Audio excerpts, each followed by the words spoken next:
Est-ce que, Élie, à la fin, tu voudras prendre la parole pour l'énéagramme et le pèlerinage de Chartres?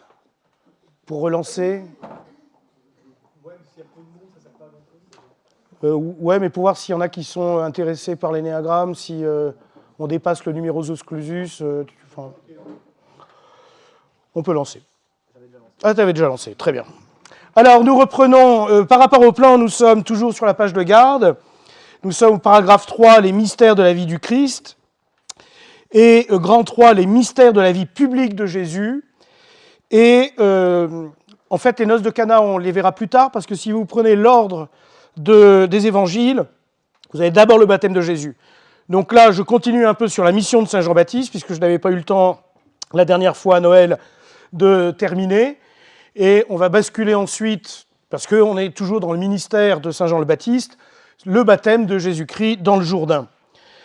Alors pour reprendre par rapport à la dernière fois, nous avons donc un Jean-Baptiste qui annonce un autre que lui, le Christ. On avait évoqué la puissance de sa parole, les foules qui suivent Saint Jean-Baptiste par centaines, voire même par milliers, et qui se convertissent à tour de bras. Alors ils ne se convertissent pas au christianisme, puisque le christianisme n'est pas encore là, mais en tout cas à la vertu de pénitence. Et nous allons voir que la vertu de pénitence, elle est fondamentale pour le salut. Quand vous lisez Saint Luc, on voit que les foules s'interrogent sur qui est ce Saint Jean-Baptiste. Je le rappelle, il n'y a pas eu de prophète depuis 5 siècles, et là, il dépote tout. Et tout le monde est étonné, les Romains sont étonnés, Hérode est étonné, et certains, parmi les religieux juifs, se posent la question, mais est-ce que ce ne serait pas lui, le Messie? Parce que je vous rappelle que pour notamment les Lévites, qui connaissent les prophéties, les Écritures par cœur, tout concorde sur plus de 8 siècles de prophéties, tout converge. Et donc, le peuple est en attente, en effervescence. Les zélotes, je rappelle les zélotes que nous avions évoqués la dernière fois, qui sont cette faction juive qui n'hésite pas à égorger du romain, eux, ils sont chauffés à blanc, et qui plus est, tout va mal en Terre Sainte, tout va mal en Palestine, et quand ça va très mal, eh bien, on attend nécessairement un homme providentiel. Je rappelle le contexte.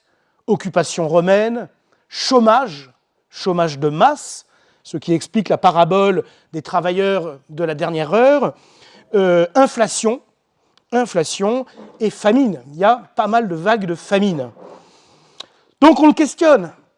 Est-ce que c'est pas toi le Messie? Et il répond très clairement. Là, on voit cette humilité de Saint Jean-Baptiste. Moi, je vous baptise avec de l'eau en vue de la réparation des péchés, mais celui qui vient est plus fort que moi. Alors, vous avez certaines traductions qui disent plus grand que moi, plus fort que moi. Pourquoi? Parce que moi, dit Saint Jean-Baptiste, je ne peux pas remettre les péchés. Je peux vous inviter à faire pénitence en vue du pardon des péchés, mais je n'ai pas le pouvoir d'effacer les péchés, de lever les péchés, de pardonner les péchés. Et en cela, il prépare notre Seigneur Jésus-Christ. Et il le désignera après le baptême que nous allons évoquer dans quelques instants. C'est lui qui enlève les péchés du monde.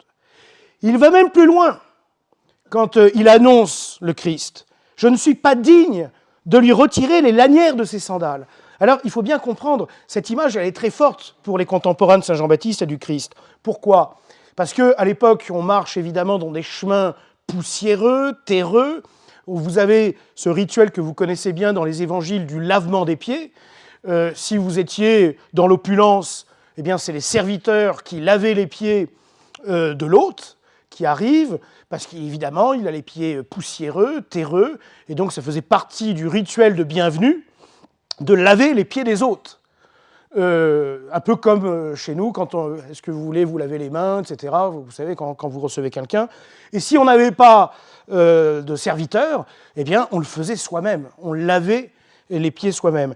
Vous avez, je ne sais pas si certains d'entre vous ont fait des retraites, notamment, je pense, dans les monastères bénédictins, pour déjeuner ou dîner chez les bénédictins. Et bien souvent, ces rituels, c'est le père abbé qui lave les mains de ceux qui sont invités à déjeuner ou à dîner chez les moines.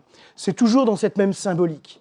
Et donc, là, il y a plein de chaises, n'hésitez pas, ce serait vraiment idiot de rester debout. Et donc, vous voyez, il dit, je suis même indigne, c'est le rôle d'un serviteur, je suis indigne de lui retirer les lanières de ses sandales pour lui laver les pieds. Voilà ce que ça veut dire. Lui, par contre, à la différence de ce que je fais, dit saint Jean-Baptiste, lui, il baptisera dans l'Esprit Saint et le feu. Donc, vous voyez, il y a cette humilité de saint Jean-Baptiste. Et l'humilité, ce qu'il faut comprendre dans la vertu d'humilité, c'est qu'elle correspond à la vertu de la vérité. Humilité et vérité sont quasiment synonymes, ou en tout cas ont une corrélation très étroite. Il ne s'agit pas d'une fausse humilité. Ça, la fausse humilité, on est dans le mensonge. Là, on voit bien que saint Jean-Baptiste est dans la vraie humilité, donc dans la vérité. Je ne suis pas le Messie. Alors, il prêche à temps et à contre-temps le royaume des cieux, qui est imminent. On l'a déjà évoqué.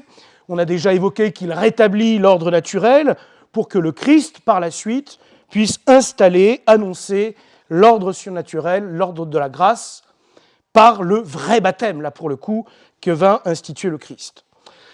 Nous avons vu, piqûre de rappel, et je vous le dis tout de suite, ça va servir au test de la fin d'année, que le baptême de saint Jean-Baptiste n'est pas un sacrement. Ce n'est pas un sacrement. C'est un sacramental. C'est-à-dire que pour recevoir de façon fructueuse le sacrement de pénitence de saint Jean-Baptiste, il faut vraiment être dans cette vertu de pénitence. Alors que le baptême comme sacrement qui va être institué par le Christ, lui, automatiquement, il produit la grâce. C'est une cause instrumentale de la grâce, c'est toute la différence qu'il y a entre les sacrements et les sacramentaux. Là, le baptême de pénitence de saint Jean-Baptiste est un sacramental, ce n'est pas un sacrement. Alors, je vous le disais il y a quelques secondes, petit point de précision, je vous disais il y a quelques secondes que sans la vertu de pénitence, le salut n'est pas possible. Alors, est-ce que vous avez saint Thomas d'Aquin qui se pose la question dans la Somme théologique, est-ce qu'on peut être sauvé sans le sacrement de pénitence, ou encore appelé la confession, ou encore appelé le sacrement de réconciliation?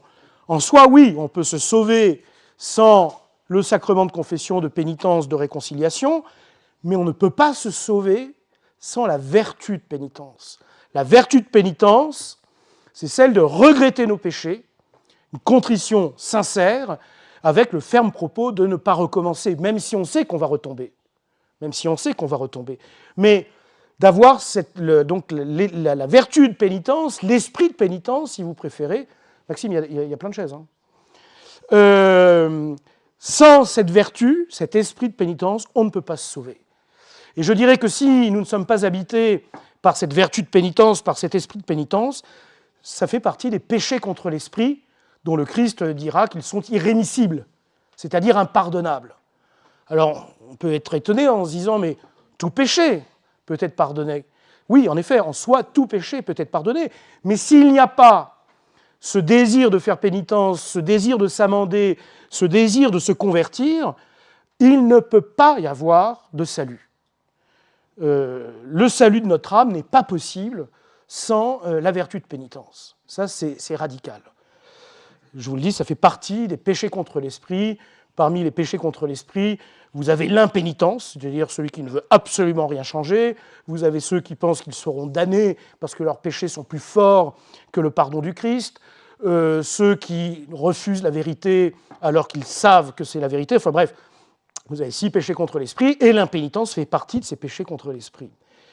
Pour les anciens, je me souviens vous vous souvenez de cette rencontre que j'avais faite avec le gendre d'un ami qui avait fait toutes les grandes écoles. Alors le mec était brillant, parcours incroyable, HEC, etc. Et alors tout à fait anti-chrétien, anti-catholique, je dirais même anti-Dieu. Et lors de l'apéritif, il me dit « Mais j'en ai marre de votre religion où il faut demander pardon. Je n'ai pas à demander pardon. » Rien. Je dis « Mais il n'y a rien que vous regrettez dans la vie que vous avez passée, aucune parole, rien. Je ne regrette rien. » Et je dis « Donc vous ne sentez pas que vous avez besoin du pardon du Christ. Je n'ai pas besoin de lui. » Ouais, alors là, c'est terrible, c'est glaçant. Moi, je vous avoue que c'est une des conversations qui m'a stupéfait et devant laquelle on est totalement désarmé. Je rappelle dans Roméo et Juliette de Shakespeare, à un moment, vous avez le prêtre qui dit à Roméo, à défaut de contrition, défaut d'absolution. L'absolution est vaine s'il n'y a pas de contrition, et la contrition appartient à la vertu de pénitence. Donc, ce baptême que prêche saint Jean-Baptiste, il est en vue... Ah oui, vous pouvez m'interrompre quand vous voulez, pour poser des questions, des contradictions, des éclaircissements. Vous me bloquez quand vous voulez. Hein. Vous levez la main, et puis hop. C'est un baptême en vue du baptême sacramentel que le Christ va instituer. Ce baptême-là, je me répète, il n'a pas le pouvoir de remettre les péchés, parce que Dieu seul peut remettre les péchés. Or, notre Seigneur Jésus-Christ étant vrai Dieu et vrai homme, mais vrai Dieu, lui a le pouvoir de remettre les péchés.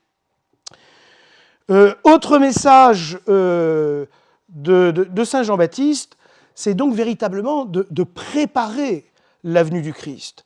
C'est lui dont je disais... Alors ça, c'est vraiment très intéressant, cette phrase. Et on va voir qu'il y a certaines phrases qui sont en contradiction. Oui ? J'avais une question, s'il vous plaît. La vertu de pénitence, c'est une sorte de pardon qu'on se fait à soi-même, sans pour autant demander le sacrement de pardon vis-à-vis d'un prêtre. La vertu de pénitence, c'est cette vertu qui nous pose, qui appartient à la vertu de justice, de regretter nos péchés. De regretter nos péchés. Ben oui, c'est-à-dire au fond de moi-même, c'est ce qu'on pourrait appeler, le synonyme n'est pas très bon, les regrets, le remords, bon. Mais et de s'imposer, de dire, je vais réparer. Et à quel moment maintenant on a le pardon du Christ ? Ah, ben, dans le sacrement de la confession. Et étant donné que c'est remplacé par le sacrement de la confession. Ah non. Ça, la vertu de pénitence, elle est nécessaire en soi pour accéder au sacrement de la pénitence, de la confession, de la réconciliation. C'est tout le thème de cette citation que je vous faisais de Roméo et Juliette. À défaut de contrition, défaut d'absolution. Tu vois ? Alors, là, vous avez... Oui ? Et l'acte de contrition parfaite, c'est possible ? Ah, alors, très bien. Merci de poser cette question. En effet, on distingue en théologie morale la contrition imparfaite de la contrition parfaite. En soi, la contrition imparfaite suffit à remettre les péchés véniels, ou encore appelés les péchés légers, qui ne nous privent pas de la grâce sanctifiante, qui est la vie divine que nous recevons en nous par le baptême, à la différence des péchés mortels, ou encore appelés les péchés graves, qui, eux, annihilent, si j'ose dire, tuent, si j'ose dire, la grâce sanctifiante, ce qui fait que, selon la formule consacrée, on est en état de péché mortel. Et là, on a besoin véritablement du sacrement de pénitence, de réconciliation, de confession, pour retrouver la grâce sanctifiante que nous avions obtenue au baptême. Alors, l'acte de contrition parfaite, qu'est-ce que c'est ? C'est véritablement de regretter nos péchés pour l'amour de Dieu. Pour l'amour de Dieu infiniment bon, infiniment aimable. Voilà. Et en soi, l'acte de contrition parfaite permet d'effacer les péchés mortels, les péchés graves. Mais nécessite quand même d'aller se confesser. La contrition imparfaite, c'est le regretter nos péchés, mais par peur du châtiment, l'enfer, le purgatoire. Donc, en fait, c'est une contrition pour ma pomme. Je vais avoir chaud, donc je regrette. Je ne regrette pas tant parce que l'acte du péché est laid en soi, mauvais en soi, me désoriente de Dieu, infiniment bon, infiniment aimable. Non, c'est parce que j'ai la trouille, en gros. Alors que la contrition parfaite, c'est vraiment Dieu infiniment bon, infiniment aimable, je vous ai offensé tellement je le regrette. Je dirais un peu comme quand on a trahi un ami, quand on a commis une faute vis-à-vis de ses parents, soit on a peur des représailles, contrition imparfaite, soit vraiment j'ai trahi l'amour filial ou l'amour d'amitié, et je le regrette, c'est terrible. Voilà. J'ai répondu. Alors voilà, une des phrases de saint Jean-Baptiste qui est tout à fait énigmatique par rapport à une autre phrase que l'on va voir dans quelques secondes. C'est lui dont je disais, il parle du Christ évidemment, c'est lui dont je disais, il vient après moi, mais il est passé devant moi, car il existait avant moi. Je vous rappelle que tous les deux sont cousins. Et l'Écriture sainte est très claire, ils ont 6 mois de différence. Ils ont 6 mois de différence, comment on le sait ? Lors de l'Annonciation, quand l'archange Gabriel annonce à Marie, si elle accepte de devenir la mère du Messie, elle dit fiat, et l'archange Gabriel lui annonce que sa cousine stérile, vieille, très vieille, est enceinte depuis 6 mois. Donc l'Annonciation, correspondant à la conception virginale et divine de Marie, eh bien, elle apprend à ce moment-là, conception miraculeuse, que sa cousine est enceinte depuis 6 mois. Donc, c'est très clair, vous avez 6 mois de différence entre Saint Jean-Baptiste et le Christ. Et il dit quand même cette phrase, « Il existait avant moi ». Or, Saint Jean-Baptiste sait très bien qu'il y a 6 mois de différence. Mais vous savez, ça rejoint cette phrase que le Christ dira plus tard, « Avant qu'Abraham fût, je suis ». Ce qui a scandalisé les Juifs, parce qu'ils comprenaient bien que derrière ce « avant qu'Abraham fût », passé simple, moi je suis, présent d'éternité, les Juifs ont très bien compris qu'il parlait de son existence éternelle, d'où qu'ils veulent le lapider. Eh bien, et là on est exactement dans ce même cas de figure, c'est lui dont je disais, il vient après moi, il est passé devant moi, ça à la rigueur il est passé devant moi parce qu'il est plus digne que moi, mais il existait avant moi. Or, il sait très bien que le Christ, que Jésus, a 6 mois de différence avec lui. Donc là, d'une certaine façon, il annonce la divinité de son cousin, de son existence éternelle. Marie-Emmanuelle, première question. Alors, en plus, je n'ai pas noté la citation scripturaire, mais elle est facile à retrouver. Il suffit que... C'est lui dont je disais, il vient après moi, mais il est passé devant moi, car il existait avant moi. C'est vrai que j'ai oublié de noter la citation scripturaire. C'est bon, Marie-Emmanuelle? Deuxième question, et je reviens à la troisième question. Avec le moment où Dieu s'est présenté à Moïse, quand Jésus dit « Ah, là aussi, quand le Dieu apparaît à Moïse à travers le buisson ardent, il y a en effet cette notion d'éternité. Mais alors, là, on est plus dans une notion non pas temporelle d'éternité, on est plus dans une notion de métaphysique. Je suis celui qui suis. En d'autres termes, mon essence, ma nature, c'est d'être. Essence et être, c'est la même chose en moi. Donc, je dirais que dans cette révélation que fait Yahvé à Moïse, on est plus dans une révélation métaphysique, d'où c'est la définition, me semble-t-il, la plus incroyable que l'on puisse avoir de Dieu sur le plan métaphysique.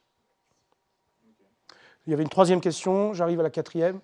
C'était la même, d'accord.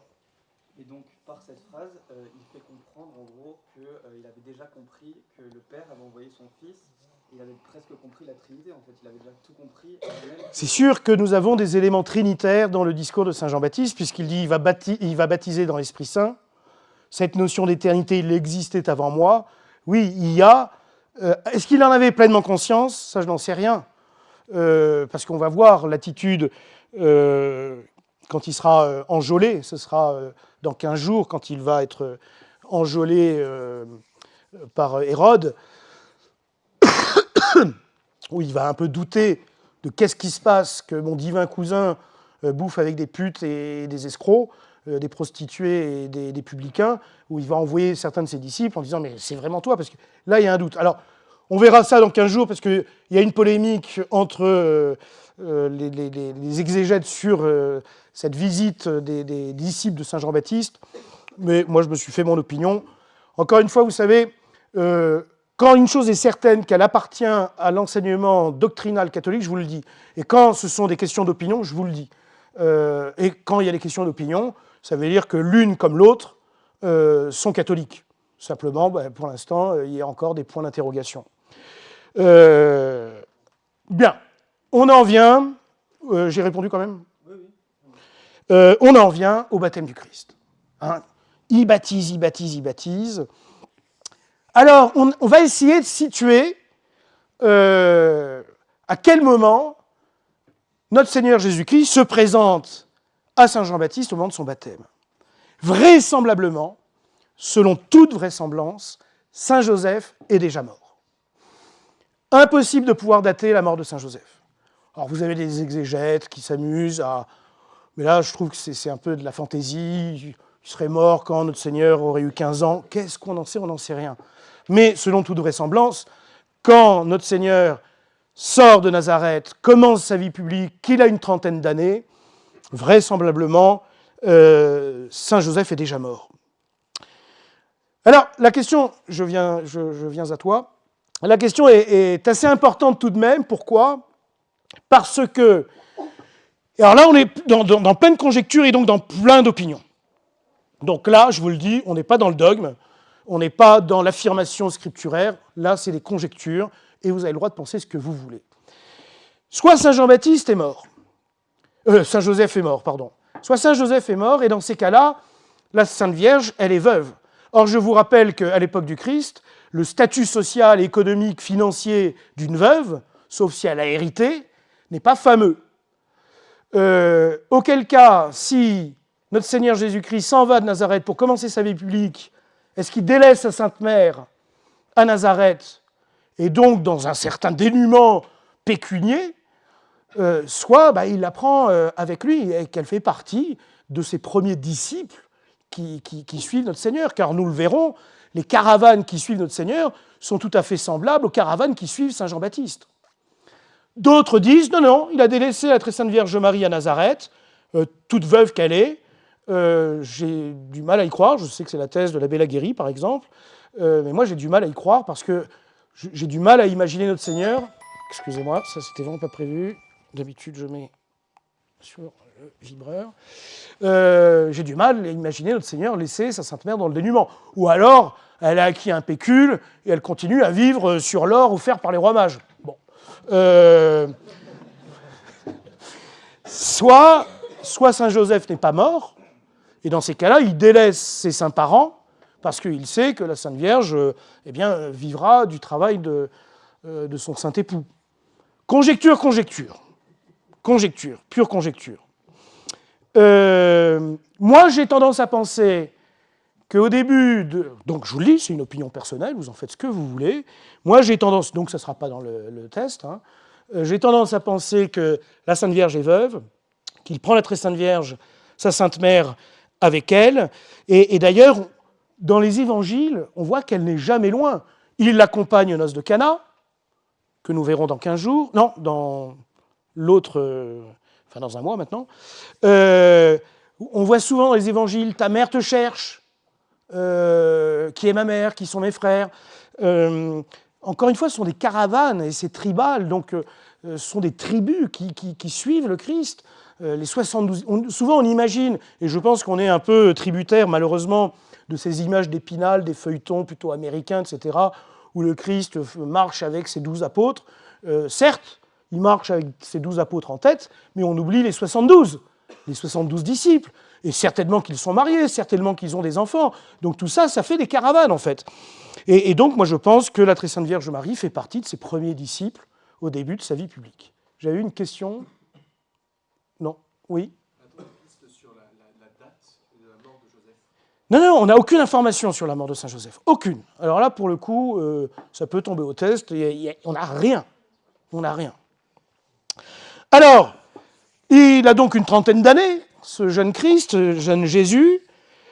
Nous sommes donc entre Nazareth et le Jourdain, et nous sommes à hauteur de Béthanie. Mon oncle m'avait donné le nom arabe, ou très vraisemblablement le baptême. Et alors, c'est marrant parce qu'en arabe, baptême et immersion veut dire la même chose. Mais on parlera du baptême par immersion dans quelques secondes. J'en suis à combien de temps? 25 minutes. Ça va. Et donc, vous avez deux Béthanies. Faites attention, il y a deux Béthanies. Vous avez le Béthanie, qui est à une dizaine de kilomètres de Jérusalem, où vivaient Lazare et ses deux sœurs, Marthe et Marie. Ça, on parlera de cette résurrection, cette réanimation, plus exactement, que va opérer le Christ une semaine avant sa passion, où tout le peuple juif, des notables de Jérusalem, vont aller se recueillir, pleurer sur la tombe de Lazare, de Saint Lazare. Mais ce Béthanie-là est à 10 km de Jérusalem. Il y a un deuxième Béthanie qui est bien plus au nord de Jérusalem. Et là, nous sommes à la hauteur du Jourdain. Et si vous faites le calcul entre Nazareth et ce lieu présumé du Jourdain où a été baptisé le Christ, vous avez à peu près 200-250 km. Grand marcheur qu'est le Christ, grand pèlerin. N'oubliez pas la très sainte Vierge Marie, quand elle va rejoindre sa cousine Élisabeth, elle se tape 150 km. Ça marche à l'époque. Et là donc Jésus débarque. Jésus débarque au milieu des foules. Et là vous avez cette phrase étonnante de Saint Jean-Baptiste, « Et moi je ne le connaissais pas ». Alors c'est très curieux parce que peu de temps auparavant il dit « Il était avant moi, il passe devant moi, il existait avant moi ». Donc là, puis je ne le connaissais pas. Alors là aussi, vous avez plein d'opinions selon les écoles d'exégèse, donc je ne vous impose rien. Pour moi, il sait que c'est son cousin, il sait qu'il est né de la Vierge Marie, qu'il annonce en filigrane son éternité, donc je ne le connaissais pas, c'est-à-dire, bon, on ne s'est pas vu depuis notre naissance, et puis c'est vrai que je ne m'attendais pas forcément à voir un tel personnage qui discute avec les pécheurs, alors que moi je leur demande de se convertir, même si le Christ, évidemment, en conversant avec les pécheurs, les invite à leur conversion. Mais je pense que c'est plutôt ça qu'il veut dire. Je ne connaissais pas, on ne s'est pas vu, on ne s'est pas fréquenté. Rien ne nous autorise à penser qu'ils étaient ensemble ou qu'ils se sont rencontrés à Nazareth, ou que sais-je. Je pense que c'est ça qu'il voulait dire. Mais qu'il a pleine conscience que ce Messie, ce Messaïa, est bel et bien son cousin. Mais celui qui m'a envoyé baptiser dans l'eau m'a dit, « Celui sur qui tu verras l'Esprit descendre et demeurer, celui-là baptise dans l'Esprit Saint. » Alors c'est très intéressant cette phrase aussi. Et quand on lit l'Évangile, parfois on lit les phrases et puis on ne se fait pas percuter par la phrase. La phrase est quand même très, très impressionnante. « Mais celui qui m'a envoyé baptiser dans l'eau. » Donc quelqu'un l'a envoyé. Celui qui m'a envoyé baptisé dans l'eau. Qui l'a envoyé ? Yahvé, le Père, l'Esprit Saint, en tout cas pas le Christ, pas Jésus qui lui apparaîtrait un peu comme en bilocation. Non, celui qui m'a envoyé m'a dit, celui sur qui tu verras l'Esprit descendre et demeurer, celui-là baptise dans l'Esprit Saint. Donc il a eu une révélation privée. Saint Jean-Baptiste a eu une révélation privée, c'est très clair. La phrase est très claire. Quel type de révélation privée ? On n'en sait rien. Et il ne va pas donner plus de détails. Et surtout, dans cette phrase, de cette révélation privée, il lui dit, tu vas le reconnaître, mais une fois que tu l'auras baptisé. Et alors, pourquoi, dit-il, non, c'est pas à moi de te baptiser, c'est plutôt à toi de me baptiser. Alors qu'il n'a pas encore baptisé, donc il n'a pas encore vu l'Esprit Saint. C'est très énigmatique. Très, très énigmatique. Parce que vous avez des phrases en contradiction, contradiction apparente pour nous. En tout cas, ce que l'on peut retenir, c'est que révélation privée, ça c'est clair, qu'a reçu Saint Jean-Baptiste et qu'il a mandaté d'aller baptiser. Il voit notre Seigneur Jésus-Christ refuse de le baptiser en disant « mais t'es plus grand que moi, c'est pas à moi de te baptiser, c'est plutôt l'inverse ». Mais Jésus lui répondit « Laisse faire pour le moment, car il convient que nous accomplissions ainsi toute justice. » Et alors là, Jean le Baptiste se laisse convaincre et enfouit notre Seigneur par 3 fois pour le baptiser, une fois, que sais-je, ça on n'a pas de détails. Est-ce que c'est par immersion très clairement, parce que c'était un rituel juif déjà.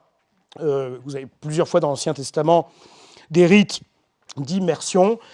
Est-ce que c'était 3 immersions ? Je ne pense pas, parce que dans ces cas-là, ce serait vraiment une copie conforme du sacrement de baptême et non pas du sacramental de baptême de pénitence.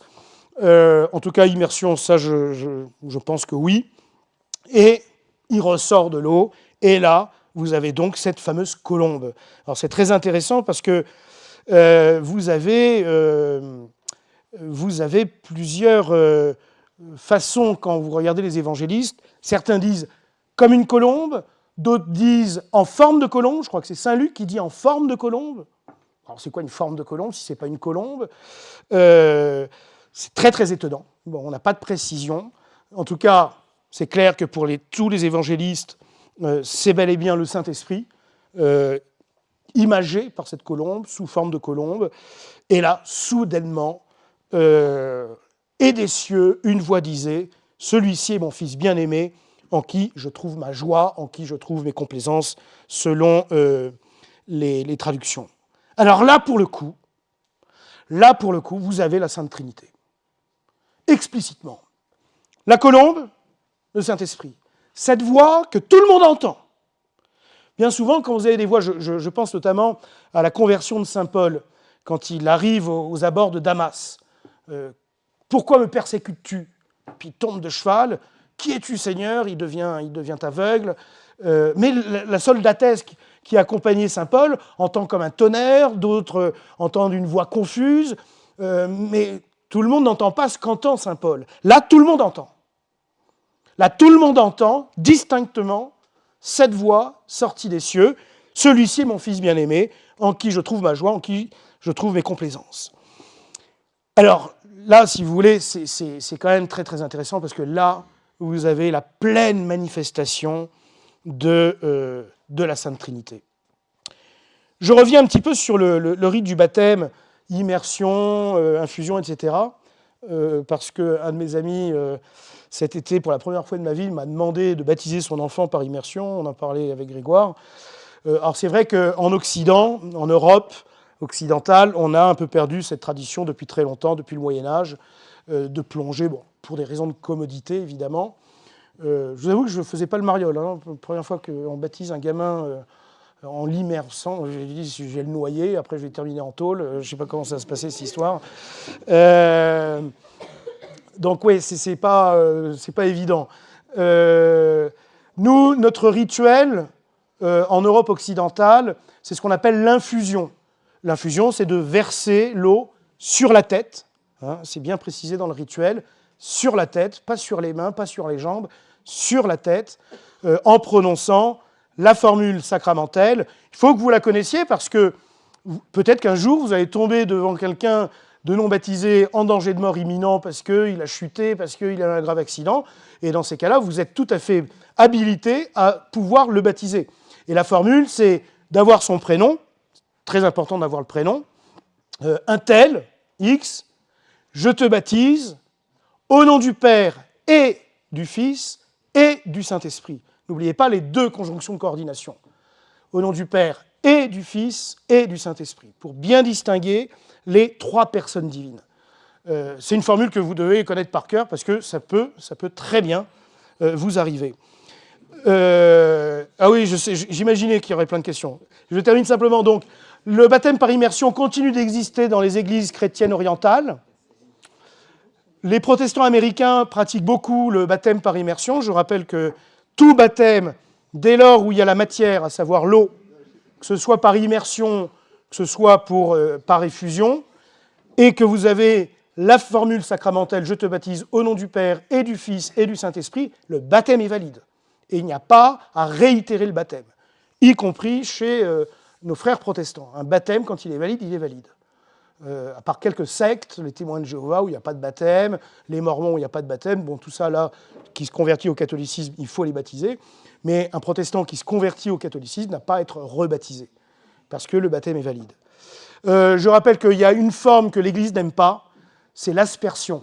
L'aspersion, vous savez, un peu comme vous avez dans le rituel de l'aspersion au début de la messe, l'Église n'aime pas du tout le baptême par aspersion, parce qu'il y aurait un risque que l'eau ne coule pas sur la tête du baptisé, et que donc nous serions face à un baptême invalide. Allez, on y va pour les questions, j'ai vu qu'il y en avait quelques-unes. Paul. Ah, il faut de l'eau, c'est impératif. Il faut de l'eau. En cas de danger extrême, grave, on peut prendre une eau douteuse, c'est-à-dire une eau sale. Mais il faut que ce soit de l'eau. La boue, ça ne fonctionne pas. Le lait, ça ne fonctionne pas. Le cracher dans la main, les liquides corporaux, ça ne marche pas. Le thé, douteux. La soupe, sauf la soupe qu'on boit au séminaire, oui, parce que c'est plus de l'eau que... Mais tout ça reste des matières très douteuses. Donc, en cas de doute, on peut utiliser une matière douteuse pour un cas urgent. Et d'urgente nécessité en cas de danger de mort. Oui. Si on baptise quelqu'un parce qu'il n'y a Comment? Eh bien oui, c'est valide, mais alors c'est un péché grave. Hein. C'est un péché grave, pourquoi? Parce que pour le baptême, il faut que ce soit le ministre ordinaire, qui est le prêtre, en suivant tout le rituel. Parce que là, en fait, quand je vous dis vous baptisez, oui, vous baptisez, mais le terme technique, c'est vous ondoyer. La différence entre l'ondoiement et le baptême, c'est que le baptême solennel, il y a tout un rituel, du début jusqu'à la fin, avec des prières préparatoires, etc. Donc là, ce que l'on fait, moi je l'ai fait pour un de mes neveux, qui avait chopé une bronchiolite aiguë, et le médecin, alors, il avait une couleur de foie gras, et je dis au médecin, ça sent pas bon cette histoire, dites-moi la vérité. Il me dit, ouais, là, elle est très très aiguë, oui, il est en danger de mort. Alors là, aussitôt, je suis allé choper un gobelet, on était à l'hôpital, de l'eau, et puis je l'ai ondoyé, quoi. Et après, on a fait les compléments du baptême du rituel. Mais donc, je veux dire par là, s'il n'y a pas quelqu'un en danger de mort, on n'a pas à le baptiser. J'entends un laïc. Un laïc, s'il n'y a pas de... Vous avez eu un cas très célèbre au XIXe siècle qui a bouleversé la chrétienté, l'Europe. Nous sommes sous le pape Pie IX, qui apprend qu'une nourrice catholique, on est sous les États pontificaux, donc dans les États pontificaux, le pape est à la fois chef de l'Église catholique universelle et en même temps chef temporel des États pontificaux. Et on apprend qu'une nourrice catholique, embauchée par des juifs, une famille juive, en cachette, alors que les parents étaient partis, avait baptisé l'un des enfants de cette famille juive. Et quand le pape apprend ça, il dit, mais mince, le baptême est valide, mais elle n'avait absolument pas le droit, donc elle s'est pris une sacrée fessée de la part du pape. Je ne sais pas si c'était une excommunication ou un truc comme ça, mais je crois qu'elle est passée vraiment à côté si ce n'est pas le cas. Et il a dit, mais il faut que je récupère cet enfant, ou alors les parents acceptent de l'élever dans la foi chrétienne. Les parents ont refusé, en disant, non, il est juif, il restera juif. Et le pape de leur dire, non, il n'est plus juif, il est catholique parce qu'il est baptisé. Et il a donc enlevé par la gendarmerie pontificale l'enfant, qui a été élevé au cœur du Vatican. Ça a créé un scandale dans toute l'Europe.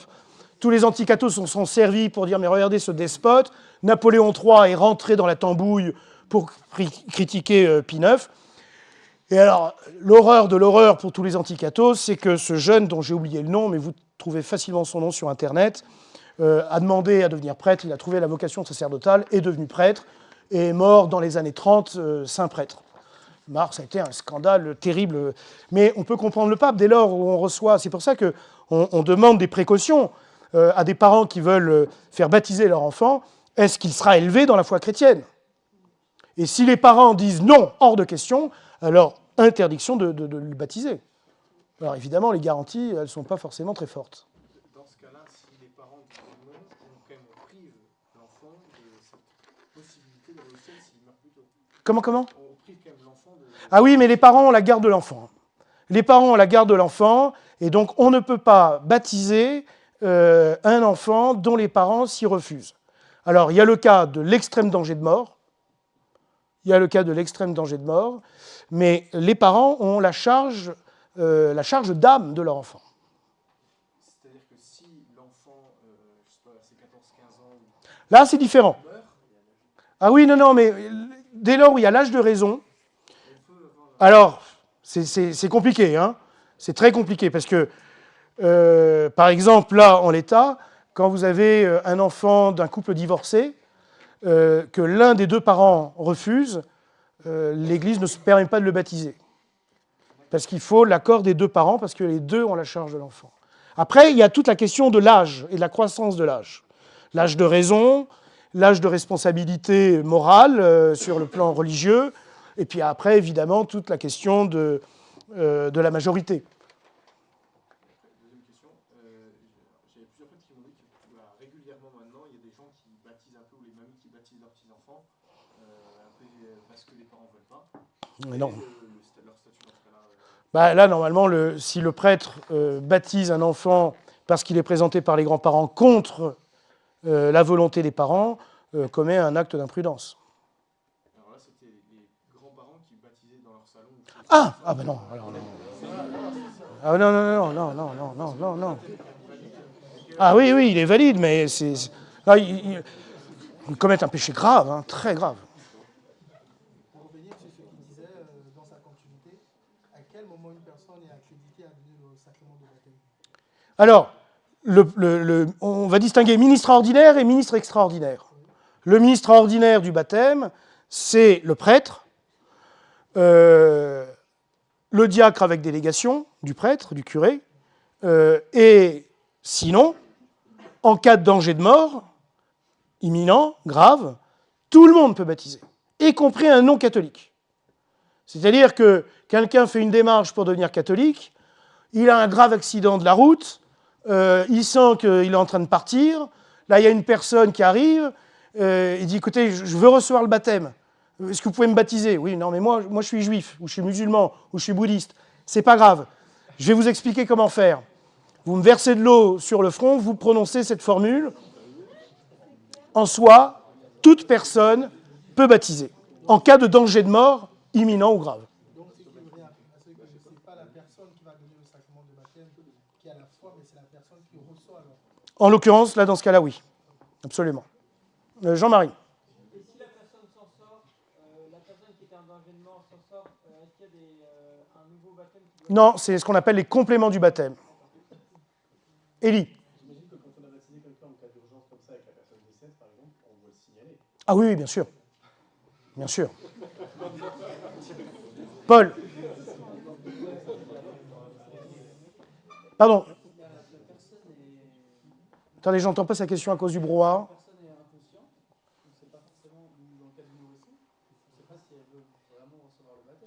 Alors, c'est ce qu'on appelle l'intention habituelle. L'intention habituelle, c'est qu'on savait, avant qu'elle ne soit inconsciente, qu'elle était dans cette démarche de foi, qu'elle cherchait à recevoir le baptême, mais si, ce qu'on appelle donc cette intention habituelle, qui n'est plus présente, mais qui est habituelle, si on ne connaît pas son intention, on ne baptise pas. Non, on ne peut pas s'auto-baptiser. On ne peut pas s'auto-baptiser. Charles, c'était la même question. On est à combien de temps ? 43, j'avance, je suis désolé, j'avance. Donc là, si vous voulez, à travers ce baptême du Christ, où vous avez la manifestation du Saint-Esprit, par la voix qui vient du ciel, par la colombe et par notre Seigneur Jésus-Christ, c'est pour ça qu'on appelle ça une théophanie, à la différence de l'épiphanie que nous allons évoquer à la prière du soir. Phanie, en grec, manifestation, révélation, théo, Dieu, donc une théophanie, Dieu qui se manifeste, Dieu qui se révèle, et qui là, en l'occurrence, révèle son Fils, à la différence de l'épiphanie, phanie, toujours manifestation, révélation, et puis ce qui est au-dessus, ce qui se situe sur. Et donc la vraisemblance, c'est par rapport à l'étoile, épiphanie, l'étoile, qui amène ces mages que nous avons déjà évoqués au premier trimestre. Alors vous comprenez, et je vais clore là-dessus, pour pas trop déborder, cette voix qui tonne, celui-ci est mon fils bien-aimé en qui je trouve ma joie, que tout le monde entend, vous comprenez que la foule, il faut essayer de s'imaginer la foule qui doit être estomaquée, cette voix qui déchire les cieux, et puis imaginez, vous avez là des vrais fidèles, ceux qui demandent le baptême de pénitence par vertu de pénitence. Vous avez les militaires que nous avions évoqués la dernière fois. Vous avez des publicains qui cherchent à se convertir. Vous avez les pharisiens et les scribes qui sont là pour espionner. Vous avez des salopards. Tout le monde entend cette voix. Imaginez ce coup de feu qui est en fait le coup de départ de la mission de notre Seigneur Jésus-Christ. Et là, je crois que tous ceux qui sont là, présents physiquement, comprennent que ce Messie que Saint Jean-Baptiste annonce depuis des mois, et qui a attiré des foules, on a vu quasiment un an et demi, peut-être même 2, de ministère de Saint Jean-Baptiste. Et là, ceux qui étaient là présents comprennent qu'il y a quelque chose qui se produit.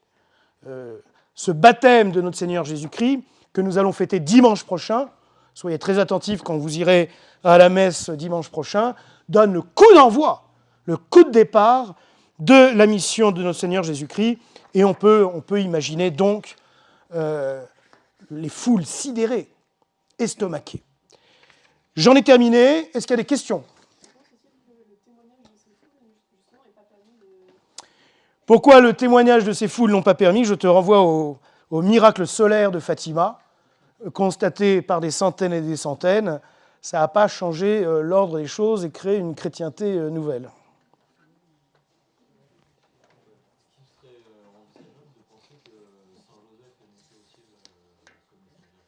Alors là, on n'a aucun dogme par rapport à ça. Je ne vois pas que l'Église puisse décréter un tel dogme. C'est pas dans... L'Église, quand il n'y a rien dans l'Écriture sainte, elle regarde aussi la pratique, le bon sens des fidèles. Et ça, on ne l'a pas ni dans les pratiques populaires, ni en rien. Est-ce qu'il y a d'autres sacrements qu'on puisse donner en cas d'extrême danger? Non, il n'y a que le baptême. Pourquoi? Parce que le baptême est la porte du salut. Et voilà pourquoi il faut que ce soit le sacrement le plus facile à recevoir. Le sacrement du pardon. Sacrement du pardon, il n'y a que le prêtre qui peut recevoir, qui peut donner l'absolution et entendre une confession. C'est bon? Alors, on peut couper.